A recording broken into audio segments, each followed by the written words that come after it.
Hello there, my name is Rachel. The first time you see my channel, I used to review cartoon series, anime series. So what's up in Computer Random?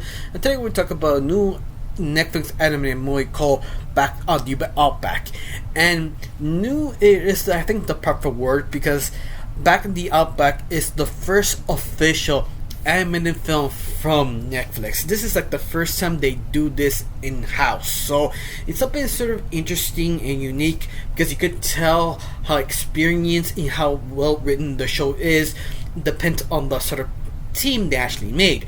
And this movie is not a complete disappointment because it really did tell a decent story, even in sort of a cliche story, or you have seen it before, because this is basically Madagascar, but I think done better, because Madagascar is more focusing on comedy than anything else, and this one focuses a little bit more on the dramatic, but it set the sort of stage completely different else, because Madagascar is sort of New York and Back at the Outback set in Australia, about this small zoo who has all these animals, and how the story treats itself as sort of kind of like a prison sort of zoo of all the characters have to like go in the wall, putting their hands on the wall, and the warden comes in and checks you out and shows you to see how you're doing.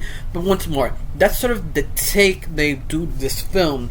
And you have to say it's sort of interesting because you can understand why these animals want to get out of the zoo, not because they're bored or this. It's because they feel sort of treated incorrectly, feels people tripping it as sort of entertainment, and the reason why they sort of want to get out, especially our main lead Maggie. She was sort of took it away from her home and put it in the zoo, but she kind of likes it in the zoo, especially Chad, the main zookeeper, who treats her like a queen, but the first time he shows up from people, treats her as a monster and feels sort of betrayed, and try to understand her sort of situation, and her friends trying to comfort her, but all of that sort of rolls the ball to escape the zoo, because Maggie doesn't like it. She tried to entertain people, but she just doesn't click.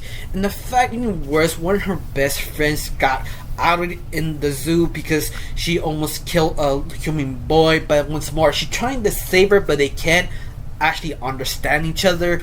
Once more, this is sort of the reasons why Maggie wants to leave the zoo and kind of pick up her friends to get out.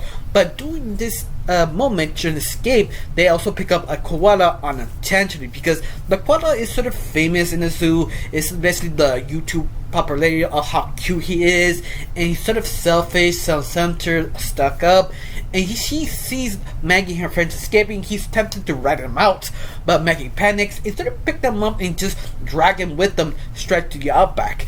But the interesting part is this is sort of a road trip, figuring out what to do next to figure out where the best direction to go in Australia, in other words.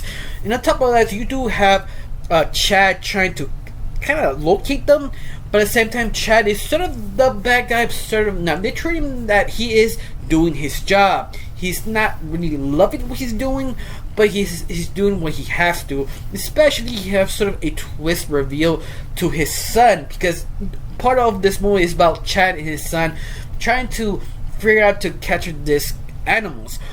But the interesting part is Chad doesn't really want to locate them. He just wants to let pest control do their job, but his son sort of pushing him on, like, "Dad, we can do this, you're the best."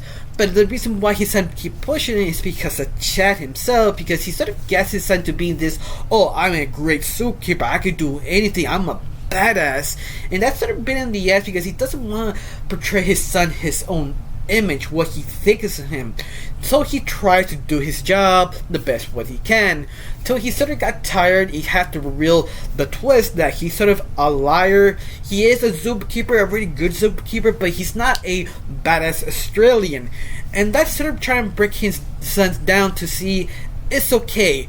But I love that they do that sort of twist. They motivated him to actually capture the animals even more, just to prove to his son he actually can do it. And his son sort of realized maybe this is not a good idea, maybe we shouldn't do it. Now his son tried to retreat what he did because he didn't understand, because he's super young. He understand maybe he went the wrong direction with his dad.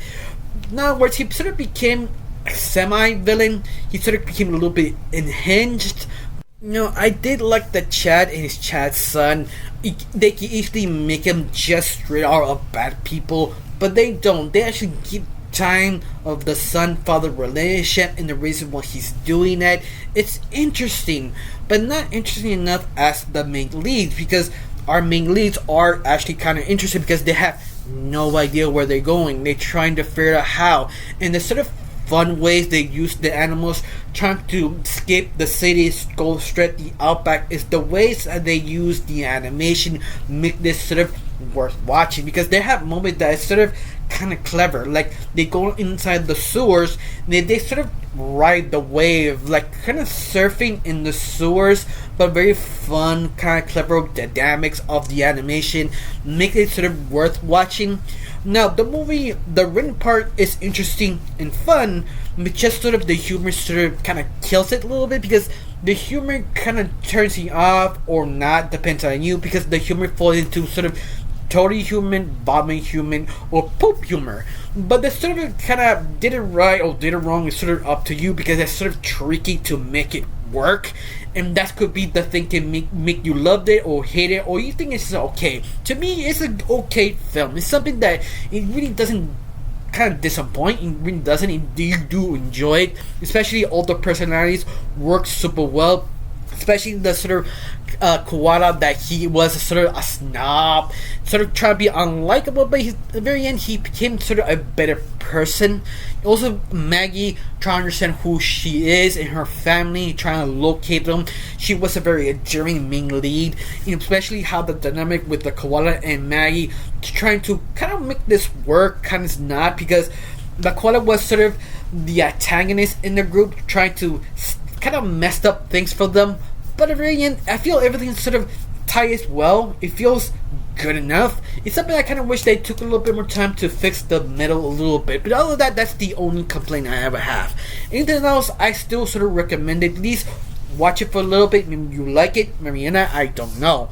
I got nothing else to say. Just one question. Do you see this movie? Do you hate it? Do you like it? Tell me down below. Let me know. I really got nothing else to say. Just thanks for watching. Don't forget to subscribe and have a wonderful day.